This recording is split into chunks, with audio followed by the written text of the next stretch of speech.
Selamat malam saudara-saudari yang terkasih. Sebelum tidur malam ini, saya Ibet Bingarsi akan berbagi renungan dari Pendeta Dr. Erastus Sabdono yang berjudul Percaya yang Luar Biasa. Menjadi persoalan bagi orang Kristen yang belum dewasa adalah ketika Allah yang disembah dan diakui ada ternyata tidak nyata dalam kehidupan ini. Tidak nyata artinya tidak dialami secara fisik dan tidak dapat dirasakan dengan indera manusia. Seperti misalnya tidak mendapat penglihatan, tidak diangkat ke surga, tidak pernah mendengar suara Tuhan secara harfiah, dengan telinga secara audible. Tidak pernah melihat sesuatu secara fisik atau penampakan Tuhan Yesus atau malaikatnya dan lain-lain seperti yang disaksikan oleh beberapa orang. Ini menjadi persoalan bagi mereka yang belum dewasa. Tentu bagi orang percaya yang dewasa, hal itu bukan persoalan sama sekali.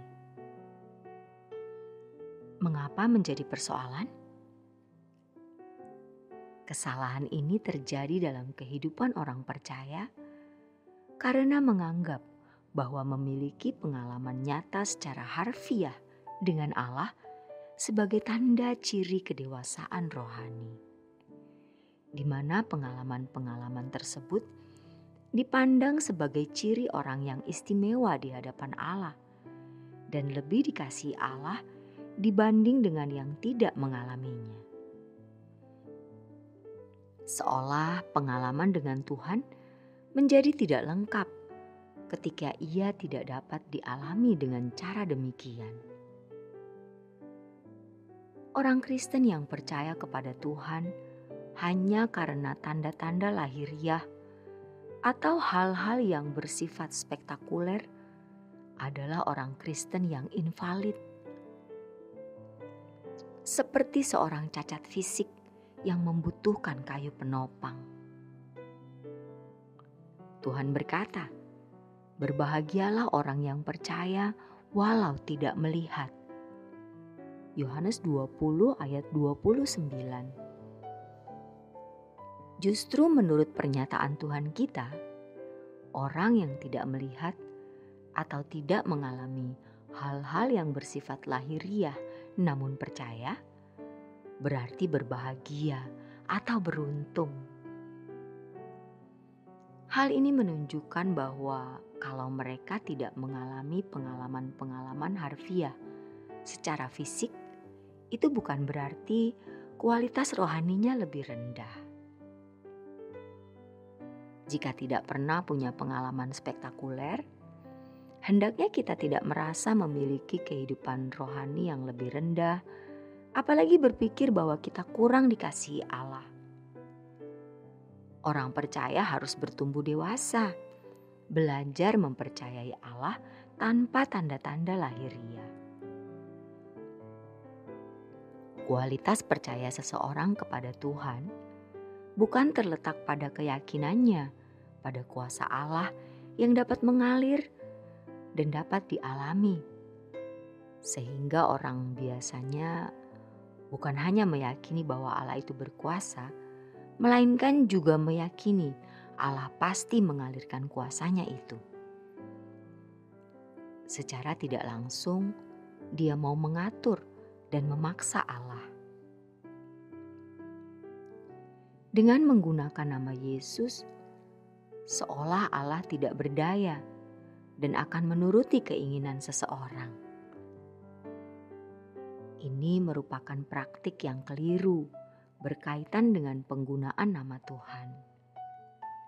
Seharusnya prinsip kita adalah jadilah kehendakmu di bumi seperti di surga. Biarkan kehendak Tuhan yang jadi, melebihi keinginan dan impian kita.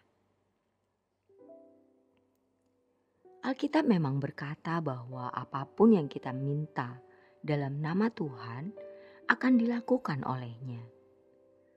Yohanes 14 ayat 13. Namun kita harus melihat konteks dari ayat tersebut, bahwa mereka yang meminta dalam nama Tuhan adalah orang yang telah percaya kepada Tuhan dan dipercaya oleh Tuhan untuk melakukan pekerjaannya. Yohanes 14 ayat 12. Jadi, janji Tuhan berkaitan dengan permintaan dalam nama Tuhan tersebut bukan untuk kepentingan diri, melainkan untuk kepentingannya. Jadi, kualitas percaya seseorang bukan terletak pada keyakinannya, pada kuasa Allah, dan keyakinannya bahwa kuasa itu bisa dialami, sehingga banyak orang mengalami kuasa Allah dan meyakini pasti bisa mengalami mukjizat dan berkat-berkat Tuhan dari kuasa tersebut. Kualitas percaya kita ditentukan oleh kesediaan kita menerima apapun yang harus kita alami tanpa menuntut Allah berbuat sesuatu sesuai keinginan kita. Ketika seseorang tetap mempercayai Allah tanpa syarat, hal tersebut membuktikan kualitas percayanya. Inilah percaya yang luar biasa. Untuk memiliki kualitas percaya seperti ini memang tidak mudah. Murid Tuhan Yesus yang selalu bersama dengannya juga masih mempertanyakan kapan Tuhan akan memulihkan kerajaan Israel jasmani. Kisah Para Rasul 1 ayat 6 dan 7. Hal ini menunjukkan bahwa mereka belum sepenuhnya memiliki kualitas percaya yang luar biasa ketika awal mula kebangkitan Tuhan. Namun melalui proses panjang, para murid akhirnya mengerti dan menghidupi kualitas percaya yang luar biasa. Hal ini terbukti ketika mereka berani mempertaruhkan nyawa demi iman kepada Tuhan tanpa syarat. Mereka tidak lagi menuntut Tuhan melakukan sesuatu bagi mereka, tetapi menyerahkan diri dalam kepercayaan penuh bahwa Allah memelihara jiwa mereka. Jika para murid mengalami proses panjang untuk mencapai kualitas percaya ini, begitu pula dengan kita. Kita akan mengalami proses panjang untuk mencapai titik ini, asalkan bersedia diubah oleh Tuhan. Kesediaan tersebut akan tercermin dari kehidupan kita yang tidak menuntut Tuhan, tetapi menjalani semuanya dalam iman percaya kepadanya. Ketakutan dan kekhawatiran kita pasti luluh dan tidak ada apa-apanya dibandingkan dengan kepercayaan kita terhadap kebijaksanaan Tuhan yang sempurna.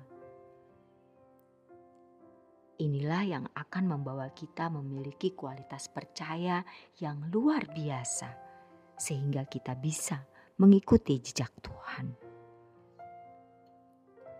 Kualitas percaya kita ditentukan oleh kesediaan kita menerima apapun yang harus kita alami tanpa menuntut Allah berbuat sesuatu sesuai dengan keinginan kita. Demikianlah renungan malam kali ini. Kiranya renungan ini memberi pencerahan bagi kita semua. Selamat beristirahat dalam berkat Tuhan.